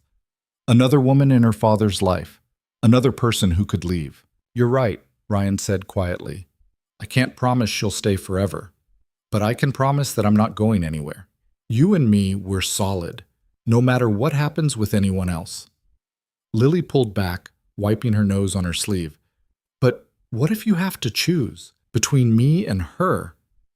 "There's no choice. You win. Every single time. You're my daughter, Lily. You come first. Always." "Then why does it feel like she's taking you away?" The accusation stung because there was truth in it. Ryan had been spending more time with Elena, staying up late talking after Lily went to bed, sneaking kisses in the kitchen, existing in a bubble of new relationship bliss. He thought he was showing Lily that it was possible to be happy again. Instead, he'd made her feel left out. "I'm sorry," Ryan said. "I didn't realize you were feeling this way. I should have asked. I should have paid more attention." "I don't want you to be sad anymore," Lily said, her voice small. "But I don't want you to forget about me either. I could never forget about you. You're the most important person in my entire world. More important than Elena? Different important. But if I had to pick, it's you. It'll always be you." Lily nodded slowly, processing this. Then she said something that cut deeper than anything else. "Mommy picked Derek over us. What if everyone always picks someone else?" Ryan had no answer for that. How do you explain to a child that her mother's abandonment wasn't her fault? That some people are too broken to choose their own kids? That love should be unconditional, but sometimes it isn't? "I'm not your mom," Ryan said finally. "And I'm choosing you. Every day. Even on the days when it's hard. Even when there are other options. I choose you. Promise?" "I promise." They sat together until Lily's breathing evened out, until she fell asleep against his shoulder. Ryan carefully laid her down and pulled the blanket over her. He stood in the doorway for a long time, watching her sleep, and felt the full weight of what he'd taken on. Being a single parent wasn't just about providing and protecting. It was about being everything, Mother and father, stability and fun, discipline and comfort. And now he was trying to add a relationship on top of that, trying to make space for Elena without taking space away from Lily. He didn't know if it was possible, but he had to try. Ryan found Elena in his living room, reading a book she'd brought over earlier. She looked up when he walked in, and whatever she saw on his face made her set the book down immediately. What happened? He told her everything. The conversation with Lily, the tears, the questions he couldn't answer. Elena listened without interrupting, and when he finished, she was quiet for a long moment. "She's right to be scared," Elena said finally. "That's not helpful. It's honest. She's been abandoned by her mother. From her perspective, I'm just another person who could leave, and you're asking her to trust that I won't. So what do I do?" "You slow down." Elena stood, crossing to where Ryan was pacing. "We slow down. We make sure Lily knows she comes first. We stop acting like this is just about us." "I thought we were being careful." "We were, but not careful enough." She took his hand. "Ryan, I'm not going anywhere, but Lily doesn't know that. She needs to see it, not just hear it, and that's going to take time." "How much time?" "However long it takes." Elena squeezed his hand. "I'm not in a rush." "Are you?" Ryan thought about his father's letter, about rushing through life, checking boxes, missing what mattered. "No, I'm not in a rush." "Good, then we do this right. We put Lily first, and we let her set the pace." It sounded simple. It wasn't. The next few weeks were harder than Ryan expected. He and Elena still saw each other, but it was different, more structured, more careful. Elena stopped sleeping over. She didn't come to dinner as often. When she did visit, she made a point of engaging with Lily first, asking about school, playing games, backing off when Lily needed space. It felt like taking 10 steps backward. Ryan hated it. He'd just found something good, something real, and now he had to put it on hold.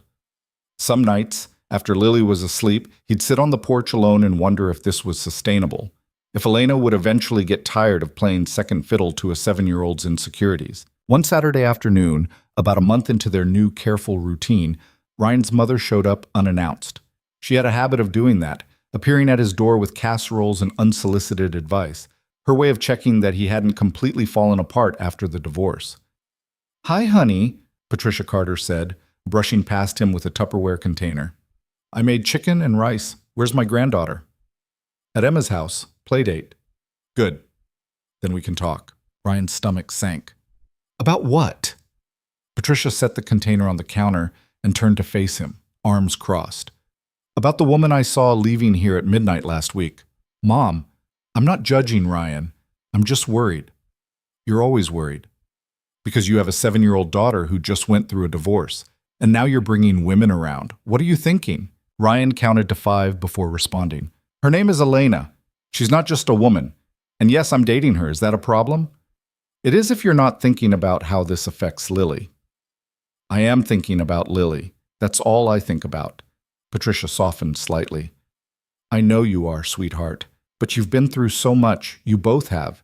And jumping into something new so fast, it's been almost a year since the divorce. How long am I supposed to wait? I'm not saying wait forever. I'm saying be smart. Be careful. Don't bring someone into Lily's life unless you're sure." "I am sure." "Are you?" "Because you were sure about Jessica, too." The words landed like a slap. Ryan's jaw tightened. "That's not fair." "Life isn't fair, but you're a father first. That has to come before whatever you want for yourself." "I know that. Do you?" "Because from where I'm standing, it looks like you're trying to fill a hole with someone new instead of dealing with what you lost." Ryan's hands clenched at his sides. "You don't know what you're talking about." "Don't I?"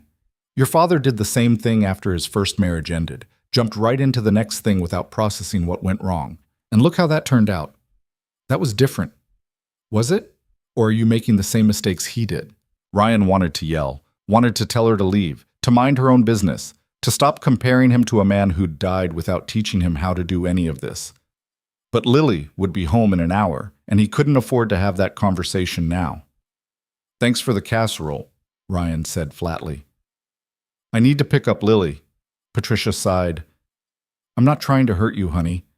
I just want you to be careful, to think about what's best for both of you." "I'm thinking about it every single day." He opened the door, a clear dismissal. I'll call you later. After she left, Ryan stood in his kitchen and felt the walls closing in. His mother thought he was moving too fast. Lily thought Elena was taking him away. Elena was being patient, but how long would that last? And he was stuck in the middle, trying to make everyone happy and failing spectacularly at all of it. He pulled out his phone and stared at his father's letter, now saved as a photo. Find someone who sees you. His father had made it sound simple, like love was just about choosing and being chosen. But it wasn't simple. It was complicated and messy and full of competing needs and impossible choices. That evening, after Lily was in bed, Ryan called Elena. "Hey," she answered. "Everything okay?" "My mom came by today. Let me guess, she has opinions. She thinks I'm moving too fast, that I'm going to hurt Lily by bringing you into her life." Elena was quiet for a moment. "What do you think?" "I think I don't know what I'm doing. I think I'm terrified of screwing this up, both with you and with her." "Ryan, no, let me finish. I need you to understand something. Lily asked me the other night if I loved you more than I love Jessica. And I realized I don't have an answer to that. Not because I don't know, but because the question doesn't make sense. What I had with Jessica was built on trying to be someone I wasn't. What I have with you feels real, but it's also scaring the hell out of my daughter. So what are you saying?" Ryan closed his eyes. "I'm saying I need to put her first, completely first. And I don't know what that means for us." "Are you breaking up with me?" "No. I'm asking you to be patient with a situation that might not get easier for a while. I'm asking you to understand that there will be times when I have to choose her over you, and I'm asking if you can live with that." There was a long pause. Ryan held his breath, waiting for her to say it was too much, that she deserved better, that she couldn't wait indefinitely for him to figure out how to balance his life. "Okay," Elena said finally. "Okay. I can live with that. I told you I'm not going anywhere, and I meant it. If Lily needs time, we give her time. If you need to pull back sometimes, we pull back. I'm in this for real, Ryan, not just for the easy parts." Ryan felt something loosen in his chest. "I don't deserve you." "Probably not. But I'm choosing you anyway. Flaws, complications, scared 7-year-old and all."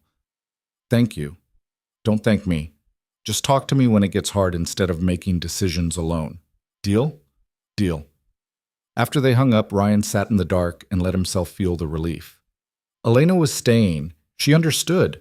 She wasn't running just because things got complicated. But the relief was short-lived, because the next morning, Lily dropped another bomb. They were eating breakfast, pancakes again, Ryan's new signature move. When Lily set down her fork and looked at him with that too serious expression she got when she was working up the courage to say something difficult. "I want to go live with Mommy." Ryan's world tilted. "What?" "In Portland. I want to go stay with her for a while." "Lily, we've talked about this. Mommy lives far away. You have school here, and your friends—" "I know, but I miss her." Lily's eyes filled with tears. "And I think maybe if I'm there, she'll remember that she loves me." The words shattered something in Ryan's chest. His daughter thought she could earn her mother's love by being in her physical presence. She thought the problem was distance, not indifference. "Sweetheart, Mommy loves you. Her moving away doesn't change that." "Then why doesn't she call more? Why doesn't she visit?" Ryan had been asking himself the same questions. Jessica's video calls had become increasingly sporadic. Missed appointments, last-minute cancellations, excuses about work, and Derek and how busy things were. Each broken promise was another small cut that Ryan couldn't bandage. "Mommy's figuring out her new life," Ryan said carefully. "It's not about you. It's about her. But maybe if I was there, she'd figure it out faster. Or maybe you'd end up getting hurt more. Baby, I can't send you to Portland. Not now. Maybe for a visit this summer, but you just want to keep me here so you can be with Elena." Lily's voice rose, tears spilling over. "You don't care what I want." "That's not true." "Yes, it is. You never let me see Mommy. You're trying to replace her with Elena, and I hate it." Lily ran from the table, her chair clattering backward. A moment later, her bedroom door slammed hard enough to shake the walls. Ryan sat frozen, pancakes growing cold on his plate. His daughter hated him, thought he was keeping her from her mother out of selfishness. thought Elena was a replacement instead of just a person trying to be part of their lives. And the worst part was, he didn't know how to fix it. He called Jessica. It went to voicemail. He called again. Same result. Finally, he texted, "Lily wants to come visit you. Can we talk about it?" 3 hours later, Jessica finally responded. "Not a good time. Derek and I are dealing with some stuff. Maybe in a few months?" Ryan stared at the message, rage building in his chest. Not a good time. Their daughter was falling apart, and it wasn't a good time. He typed back, "She needs her mother." The response was immediate. "She has you. You're enough." But Ryan knew he wasn't enough. He couldn't be both parents. He couldn't fill the hole Jessica had left. And watching Lily try to make herself small enough to fit into her mother's new life was killing him. That evening, after multiple attempts to talk through Lily's door had failed, Elena showed up. Ryan hadn't called her, but somehow she knew. She took one look at his face and pulled him into a hug. "Lily wants to live with Jessica," Ryan said into her shoulder. "She thinks I'm keeping her from her mother. She thinks I'm replacing Jessica with you, and I don't know how to make any of this better." Elena pulled back, her hands on his arms. "What does Jessica say?" "That it's not a good time, that she and Derek are dealing with stuff, that I'm enough." He laughed bitterly. "I'm not enough. I'm barely holding it together." "You're doing better than you think." "Am I?" "Because from where I'm standing, I'm failing everyone. Lily's miserable. You're having to tiptoe around my life. My mother thinks I'm screwing everything up. And maybe they're all right." "Ryan, stop." "No, maybe this was a mistake. Maybe I'm not ready for this. Maybe I should just focus on Lily and forget about anything else." Elena's expression hardened. "Don't do that." "Do what?" "Push me away when things get hard. That's what you do, Ryan. When you get scared, you blow everything up before it can blow up on its own." "I'm not—" "Yes, you are. You're looking for an excuse to run because this is hard and you're tired and you don't know how to fix it all at once." She stepped closer. "But here's the thing. You don't have to fix it all at once. You just have to show up and keep trying." "What if that's not enough?" "What if it is?" Ryan wanted to believe her, wanted to believe that showing up and trying was sufficient, but every time he thought he was getting somewhere, something else fell apart. "I need to talk to Lily," he said finally. "Want me to come with you?" "No, this needs to be just us." Elena nodded, understanding. "I'll be at home if you need me." After she left, Ryan stood outside Lily's door for a full minute before knocking. "Lily, can I come in?" Silence. "Please, sweetheart. We need to talk." More silence. Then, very quietly, "Okay." Ryan opened the door to find Lily sitting on her bed, Mr. Trunks clutched to her chest, her eyes red and swollen. He sat down next to her, not touching, giving her space. "I talked to Mommy," Ryan said. Lily's head snapped up. "Can I go?" She said not right now. She and Derek are dealing with some things, and it's not a good time for a visit. The hope in Lily's eyes died.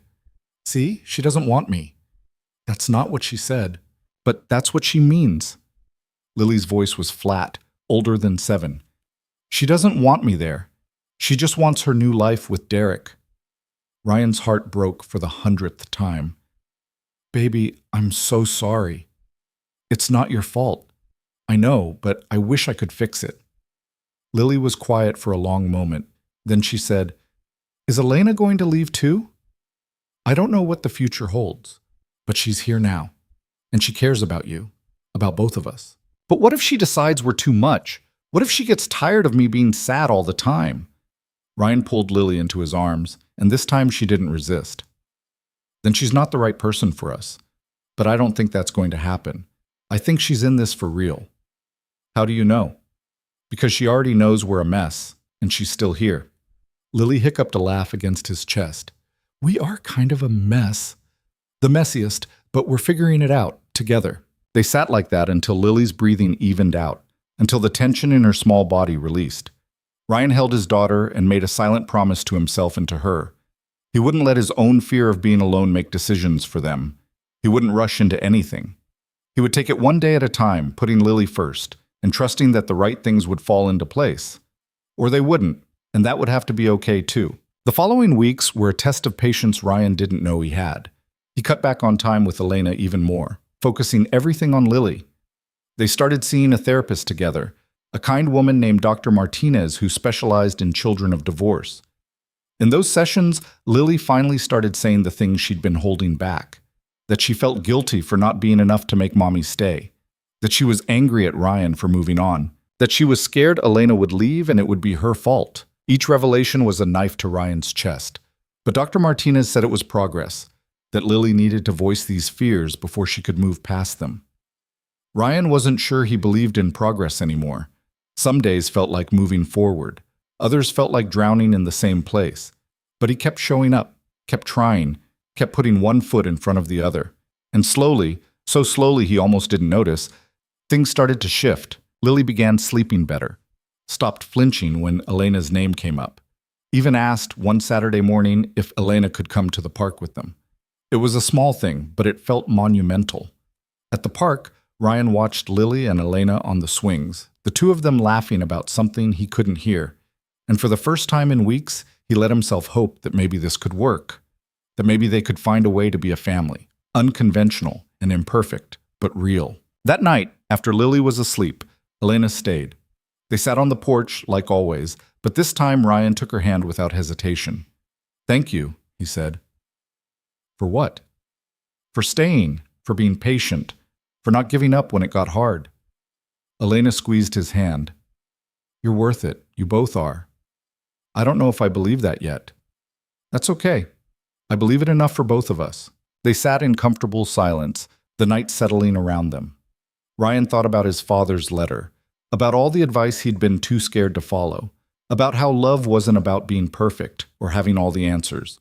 It was about showing up, even when it was hard, especially when it was hard. He was still scared, still didn't know if he was doing any of this right. But for the first time in a long time, he was willing to find out.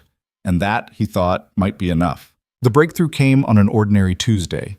Ryan was making dinner, spaghetti, nothing fancy, when Lily wandered into the kitchen and hopped up on the counter, something she used to do all the time before the divorce but had stopped. She sat there swinging her legs, watching him cook, and the normalcy of it made Ryan's throat tight. "Can I ask you something?" Lily said. "Always." "If you and Elena get married, would she be my new mom?" Ryan nearly dropped the wooden spoon. He turned off the burner and faced her, trying to keep his expression neutral. "Where's this coming from?" "Emma's dad got remarried last year. Now Emma has two moms. She says it's confusing sometimes, but mostly okay." "Well, first of all, Elena and I aren't getting married. We're just dating." "But what if you do? Someday?" Ryan took a breath. This was a minefield, and one wrong step could undo months of progress. "If that ever happened, and I'm not saying it will, Elena wouldn't replace your mom. You already have a mom. Elena would just be someone else who cares about you." "But mommy doesn't call anymore. Not really. She missed my last 3 video calls." The matter-of-fact way Lily said it was worse than if she'd been crying, like she'd already accepted that her mother was fading out of her life and was just trying to figure out what came next. "I know, sweetheart. I'm sorry." "It's not your fault." Lily picked at a loose thread on her jeans. "Dr. Martinez says sometimes people can't be what we need them to be. And that's about them, not about us." "Dr. Martinez is right. Yeah, I'm starting to think maybe she knows what she's talking about." Lily looked up, and there was something older in her eyes. "I think I'm done being mad at Elena." "Yeah?" "Yeah, it's not her fault mommy left, and she's actually pretty nice. She doesn't try too hard, you know? Like, she's okay if I don't want to talk sometimes." Ryan's chest expanded with something that felt like hope. "She is pretty nice. And she makes you happy, I can tell." "She does. But you know what makes me happier? You. Always you." Lily smiled, small but genuine. "I know, Dad. You tell me like every day." "Good, because it's true." "Can Elena come for dinner tonight?" The question was so casual, so normal, that Ryan almost didn't register the significance. Lily was inviting Elena over, voluntarily, without prompting. "If she's free, sure. You want to call her?" "Shit." Lily nodded and held out her hand for Ryan's phone. He handed it over and watched his daughter navigate to Elena's contact, hit call, and hold the phone to her ear with more confidence than he'd seen in months. "Hi, Elena. It's Lily." Pause. "Yeah, I know it's Dad's phone. He's making spaghetti, and I thought maybe you'd want to come eat with us." Another pause. And Lily grinned. "Okay, see you soon." She handed the phone back. She said yes, And she's bringing garlic bread. Of course she is. Lily hopped down from the counter. I'm going to go set the table with the nice plates. Ryan watched her skip off, something lifting in his chest. The nice plates. The ones they only used for special occasions. The ones that had been gathering dust in the cabinet since Jessica left. Elena arrived 30 minutes later with garlic bread and a bottle of sparkling cider. I figured we could make it fancy, she said, holding up the bottle. Lily took the bread from her hands. I'll put this in the oven to warm up. Dad always forgets that part. Hey, Ryan protested, but Lily was already gone. Elena stepped inside and Ryan pulled her into a quick kiss. She invited you over. I know. I almost asked if you'd put her up to it. Nope, that was all her. Progress, Elena said softly.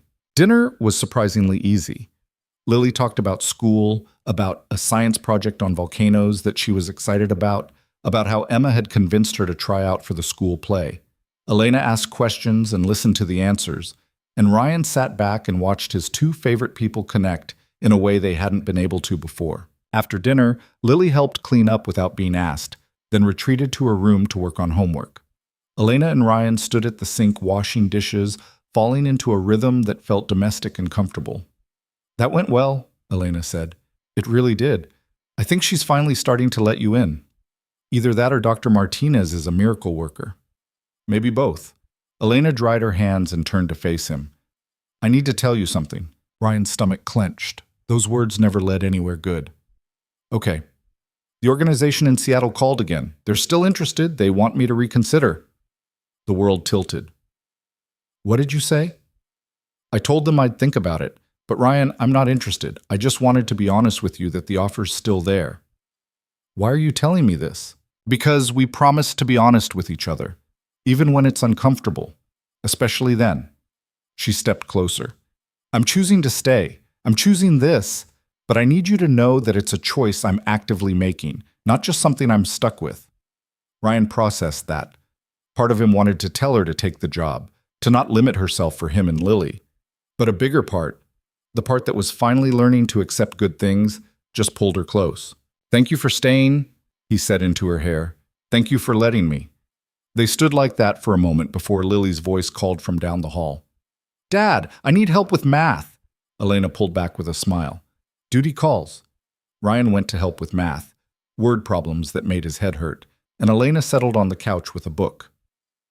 The evening played out in comfortable domesticity, the three of them existing in the same space without tension, without fear. Just being. Around 8:30, Lily started yawning. Ryan sent her to brush her teeth and get ready for bed. When he went to tuck her in, she was already under the covers, Mr. Trunks tucked beside her. Night, sweetheart. Night, Dad. Then, as he was turning to leave, can Elena come say goodnight too? Ryan's heart stopped. You want her to? Yeah, if that's okay. Of course it's okay. Let me go get her. He found Elena still on the couch, and when he told her what Lily had asked, her eyes went bright. Really? Really? They walked to Lily's room together. Elena hung back slightly, letting Ryan take the lead, but when she stepped up to the bed, Lily smiled at her. Good night, Elena. Good night, Lily. Sweet dreams. You too. Then, so quietly, Ryan almost missed it. I'm glad you're here. Elena's voice was thick when she answered. I'm glad I'm here too. They left the room, pulling the door halfway closed, and Elena pressed her hand to her mouth. She said she's glad I'm here. She is. We both are. Elena leaned against the wall, composing herself.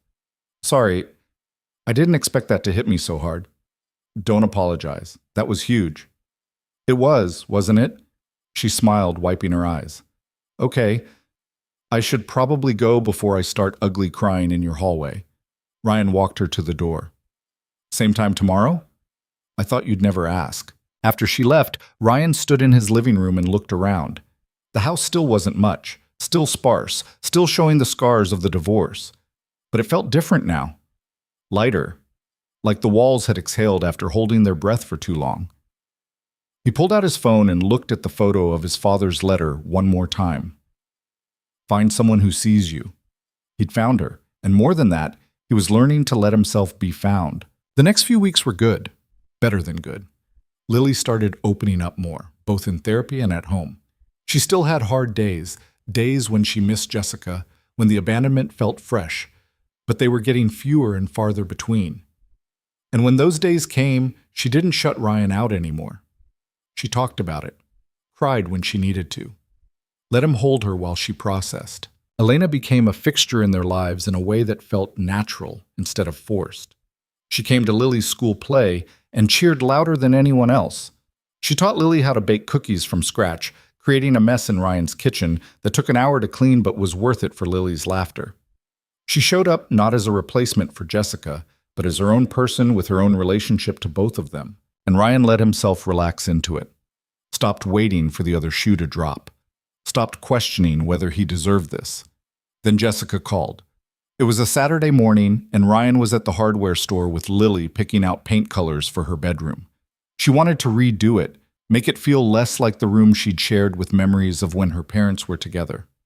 Ryan's phone rang, and Jessica's name flashed on the screen. He almost didn't answer, but Lily saw, and her face lit up. "Is that Mommy?" Ryan nodded and stepped away from the paint samples. "Hey, Jess." "Hi. Is this a bad time?" "I'm at the store with Lily. What's up?" There was a pause, and Ryan heard voices in the background. "I wanted to talk to you about something. Derek and I broke up." Ryan's first thought was good, and he immediately felt guilty for it. "I'm sorry to hear that." "Don't be. It was a long time coming," Jessica sighed. "Anyway, I've been thinking about Lily, about how much I've missed, and I want to do better." Ryan's guard went up immediately. "Okay. I want her to come visit for spring break, a whole week. I'll pay for the flight, I'll take time off work, I'll make it special. I just want to spend time with my daughter." Every protective instinct Ryan had screamed no. Jessica had barely called in months, had broken promise after promise, and now she wanted a whole week? But he looked at Lily, who was watching him with hopeful eyes, and he knew he couldn't make this decision based on his own feelings. "Can I call you back? I need to think about it." "Of course. But Ryan, I'm serious. I want to do better. I know I've messed up. Let me try to fix it." After they hung up, Lily grabbed his arm. "What did she say? Can I see her?" "She wants you to visit for spring break. A whole week in Portland." Lily's face transformed. "Really? Can I go?" Ryan crouched down to her level. "I don't know yet, sweetheart. I need to make sure it's a good idea first." "Please, Dad. Please. I miss her so much." The desperation in her voice broke his heart. "Let me talk to Dr. Martinez first, okay?" Lily nodded, trying to hide her disappointment. "Okay." That afternoon, Ryan called Dr. Martinez and explained the situation. She was quiet for a moment before responding. "This is tricky," she said. "On one hand, Lily desperately wants a relationship with her mother. On the other hand, Jessica has proven unreliable. If this trip happens and Jessica flakes out or shows up emotionally unavailable, it could do more damage than good. That's what I'm afraid of. But if you say no, Lily might resent you. She might think you're keeping her from her mother out of spite." Ryan rubbed his face. "So what do I do?" "You make it conditional. Tell Jessica that if she wants this, she needs to prove she's committed. Regular phone calls between now and spring break. Follow through on promises. Show up before you send Lily across the country." It was good advice. Ryan called Jessica back that evening after Lily was in bed. "I'll agree to the visit," he said, "but there are conditions." "What kind of conditions?" "You call Lily every Sunday between now and spring break. You don't cancel. You don't reschedule. You show up." "Ryan, I'm not done. If you miss even one call without a real emergency, the trip is off. And when she gets there, you're present. You don't pawn her off on babysitters or drag her to adult events. You spend time with her. Real time." Jessica was quiet. Then, "You don't trust me." "No, I don't. You've given me no reason to." "That's fair," she sighed. "Okay, I'll do it. Every Sunday, I promise. We'll see." Ryan didn't tell Lily about the conditions, just that the trip was tentatively planned. He didn't want to set her up for disappointment if Jessica failed again. But the first Sunday came, and Jessica called. Right on time. She talked to Lily for 30 minutes, asked about school and friends and the bedroom paint colors. Lily glowed the whole time. The second Sunday, Jessica called again. And the third. By the fourth week, Ryan started to wonder if maybe this time would be different. Elena wasn't as optimistic. "I hope I'm wrong," she said one night after Lily was asleep. "But I've seen this pattern before. The parent feels guilty, makes promises, shows up for a few weeks, then falls back into old habits." "You think she'll flake?" "I think she's trying, but trying isn't the same as succeeding. And if she fails, Lily's the one who gets hurt." "So what do I do? Cancel the trip?" "No, you let Lily have this chance, but you prepare her for the possibility that it might not go the way she hopes." Ryan knew Elena was right, but he didn't know how to prepare a 7-year-old for the possibility that her mother might let her down again. How do you teach someone that young that hope is dangerous? The Sunday before spring break, Jessica called as usual, but this time she had news. "I got back together with Derek," she told Ryan after her call with Lily ended. "We're going to try again. He's going to be there during Lily's visit. I wanted you to know." Ryan's jaw tightened. "You broke up, got back together, and didn't think to mention this before now." "It just happened, and I didn't want it to affect the visit." "Of course it affects the visit, Jessica. You're bringing a stranger into the equation." "He's not a stranger to me." "He is to Lily, and last time you were so focused on him that you forgot you had a daughter." "That's not fair." "Isn't it? How many calls did you miss because you were too busy with Derek? How many promises did you break?" Jessica's voice got defensive. "I'm trying, Ryan. I'm really trying, but you keep throwing the past in my face. Because the past is all I have to go on. You don't get to erase months of neglect because you've been consistent for 4 weeks." "So what? You're canceling the trip?" Ryan closed his eyes. He wanted to. Every instinct screamed at him to keep Lily safe, to not let her get hurt again. But he'd promised himself he'd stop making decisions based on fear.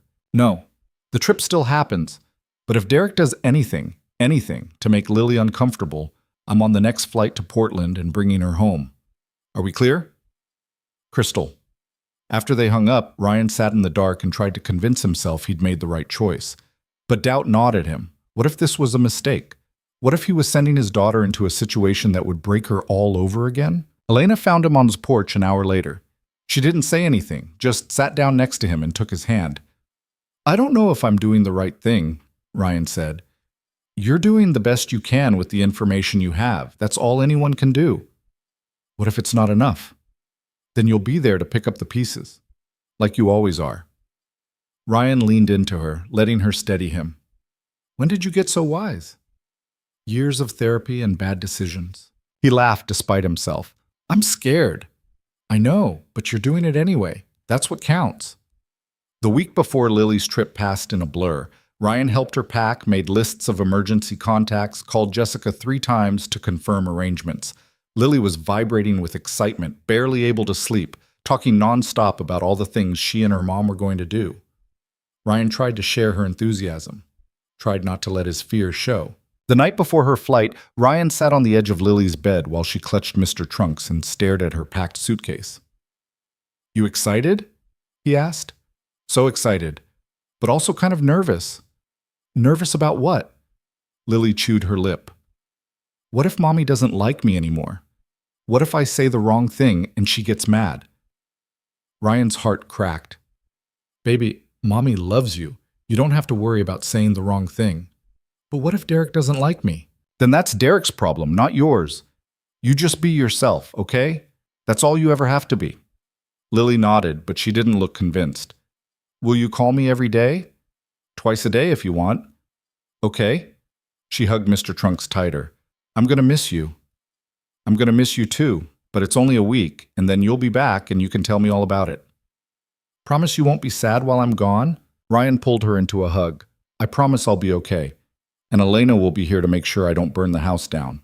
Lily giggled. "You probably would." "Probably." The next morning, Ryan drove Lily to the airport. Elena came with them, understanding without being asked that Ryan needed the support. At the gate, Ryan knelt down and pulled Lily into one last hug. "Be good. Be safe. Call me if you need anything." "I will. I love you, Lily Bear. More than anything in the whole world." "I love you too, Daddy." She let go and grabbed her backpack. The flight attendant who was escorting her smiled kindly. "Ready?" Lily looked back at Ryan one more time. and he saw the fear in her eyes. But she nodded and followed the attendant toward the gate. Ryan watched until she disappeared from sight, and then he felt Elena's hand on his back. "She's going to be okay," Elena said. "I know." "Are you going to be okay?" Ryan turned and pulled her into his arms. "Ask me in a week." They drove home in silence. The house felt too quiet without Lily's chatter filling it. Ryan wandered through the rooms, straightening things that didn't need straightening, looking for tasks to occupy his mind. Elena made dinner. They ate without talking much, and when it got late and she started to leave, Ryan stopped her. "Stay," he said. "Please. I don't want to be alone tonight." "Okay." They lay in bed together, and Ryan stared at the ceiling, his mind racing with worst-case scenarios. What if Jessica ignored Lily all week? What if Derek was cruel? What if Lily called crying and there was nothing he could do from 2,000 miles away? "Stop thinking," Elena murmured. "Can't." "Then think about something else. Think about something good." Ryan turned to face her in the dark. "Like what?" "Like how far you've come. How different you are from the guy I met 6 months ago. I'm still a mess." "Yeah, but you're a mess who's trying. That counts for something." Ryan pulled her closer. "Thank you for being here. There's nowhere else I'd rather be." He wanted to say something more. Wanted to tell her that she'd saved him in ways she didn't even know. That he was falling for her harder every day. That the idea of doing life without her now felt impossible. But the words stuck in his throat, fear holding them back. So instead he just held her and hoped she understood everything he couldn't say. Jessica called that night to confirm Lily had arrived safely. "She's here. She's fine. We're going to have a great week." "Can I talk to her?" "She's already asleep. Long day."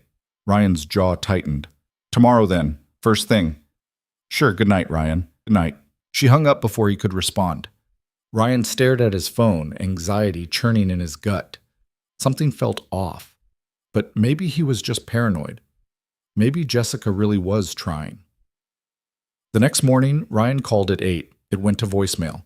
He tried again at 9. Same result. By noon, panic had fully set in. Finally, at 1 p.m., Jessica called back. "Sorry, we were out. I want to talk to Lily. She's in the bathroom. I'll have her call you back." "When?" "When she's done. Relax, Ryan. She's fine." But Lily didn't call back. Ryan tried Jessica's number 4 more times before she finally answered at 6 p.m. "What is your problem?" Jessica snapped. "My problem is that I haven't talked to my daughter all day and you keep making excuses. She's having fun. She doesn't need you checking in every 5 minutes." "That's not your call to make. Put her on the phone. Now." There was a muffled conversation, and then Lily's voice came through. "Hi, Dad." Relief flooded Ryan. "Hey, sweetheart, how's it going?" "Good. We went to the zoo today." "That's great. What was your favorite part?" "The penguins. They were really funny." Her voice sounded flat, not excited the way it should for a kid talking about penguins. "You okay, Lily?" "Yeah, I'm fine." But Ryan could hear it, the careful tone, the words chosen to not make waves. The same voice she'd used after the divorce when she was trying to protect him from knowing how much she was hurting. "If you need me, you call. Anytime, okay?" "Okay." "I love you." "Love you too." Jessica got back on the line. "See? She's fine. Stop worrying." "I'm her father. Worrying is my job." "We'll do it quieter. You're stressing her out." The line went dead. Ryan threw his phone on the couch and paced. Elena, who'd been listening from the kitchen, came over and put her hands on his shoulders. "Breathe." "Something's wrong. I can feel it." "Maybe. Or maybe Lily's just tired and overwhelmed and trying to be good for her mom." "That's what I'm afraid of." Elena pulled him into a hug. "One day at a time. That's all you can do." But as the week went on, Ryan's anxiety only grew. Lily's calls became shorter, her voice more strained. Jessica made excuses for why they couldn't talk longer. They were busy, they had plans, Lily was tired. By day 5, Ryan was seriously considering flying to Portland and bringing her home early, and then Lily called him crying. It was 2 in the morning. Ryan's phone rang and he answered before he was fully awake. "Dad?" Lily's voice was small and broken. "Can you come get me?" Ryan sat bolt upright, his heart pounding. "What happened?" Are you okay? I want to come home, please. I want to come home. Put your mom on the phone. There was shuffling, and then Jessica's annoyed voice. Ryan, it's 2 in the morning. What the hell happened? Nothing happened. She's just being dramatic. We had a little disagreement, and now she's upset. A little disagreement? She's calling me crying in the middle of the night. She's overtired. She'll be fine in the morning. Put her back on. More shuffling. Then Lily again, her voice thick with tears. Daddy, please come get me. Ryan was already out of bed, pulling on clothes with one hand. I'm coming, baby. I'm getting on the first flight out, okay? Okay? Let me talk to your mom again. Jessica came back on, and her voice was sharp. You're overreacting. No, you screwed this up. Again. I'm coming to get her, and then we're going to have a very serious conversation about your custody arrangement. You can't just... Ryan hung up. He booked a flight leaving in 4 hours, threw things in a bag, and was halfway out the door when he realized he should tell Elena. She was already awake, sitting up in bed. Go. I'll lock up. Just bring her home safe. I'm sorry. Don't apologize. Go get your daughter. Ryan kissed her quickly and ran. The flight to Portland was the longest 3 hours of his life. He landed, grabbed a rental car, and drove straight to Jessica's apartment. He didn't call ahead, didn't give her warning, just showed up and pounded on the door at 7 in the morning. Jessica answered, looking exhausted and angry. This is ridiculous. Where's Lily? Asleep, like normal people. Ryan pushed past her into the apartment. It was small and messy, dishes piled in the sink, Derek passed out on the couch. Ryan didn't care about any of it. He went straight to the guest room and found Lily curled up in bed, her eyes red and swollen. Dad? She sat up, and the relief on her face killed him. Hey, sweetheart, let's go home. Lily practically flew into his arms. He held her while she cried, while she shook, while she tried to find words for whatever had happened. Jessica appeared in the doorway. You're seriously just taking her? Yes. We had 2 more days. You lost that privilege when you made my daughter cry. She's my daughter too. Ryan looked at her, this woman he'd once loved, and felt nothing but pity. Then act like it. Stop choosing yourself over her. Stop letting her down. Jessica's face crumpled, but Ryan was done. He helped Lily pack her things, carried her bag to the car, and drove away without looking back. In the passenger seat, Lily was quiet. Too quiet. Ryan reached over and took her hand. You want to talk about it? Not yet. Okay. When you're ready. They made it to the airport, got on the next flight home, and Lily slept the whole way with her head on Ryan's shoulder. And Ryan sat there holding his daughter and made a promise to himself. No more second chances for Jessica. No more benefit of the doubt. From now on, he was protecting Lily, first, last, and always. When they landed back home, Elena was waiting at the airport. Lily saw her and ran, throwing herself into Elena's arms. I missed you, Lily said. I missed you too, sweetheart. And watching his daughter choose Elena, Ryan felt something click into place. This was his family now. Not the one he'd planned for, not the one he'd thought he wanted, but the one that had chosen each other, imperfectly and honestly. And maybe that was enough. That night, after Lily finally fell asleep in her own bed with Mr. Trunks, and every light in her room turned on, Ryan sat at the kitchen table with Elena and told her everything. About how Jessica had spent the whole week prioritizing Derek, dragging Lily to adult dinners and leaving her with babysitters. About how Derek had made comments about Lily being needy and dramatic. About how on the last night, Lily had asked if she could call Ryan, and Jessica had told her no, that she was being ridiculous, that she needed to stop acting like a baby. She's 7, Ryan said, his voice raw. She wanted to talk to her father, and her own mother told her no. Elena reached across the table and took his hand. What are you going to do? I already called my lawyer. We're filing to modify the custody agreement. Jessica gets supervised visitation only, and only if Lily wants it. I'm done letting her hurt our daughter. Good. Ryan looked at Elena, really looked at her. This woman who'd shown up at his door months ago with a box of memories and somehow become the person he couldn't imagine life without. I need to tell you something. Okay. When Lily ran to you at the airport today, when she chose to hug you first, I realized something. He squeezed her hand. I'm in love with you. I have been for a while.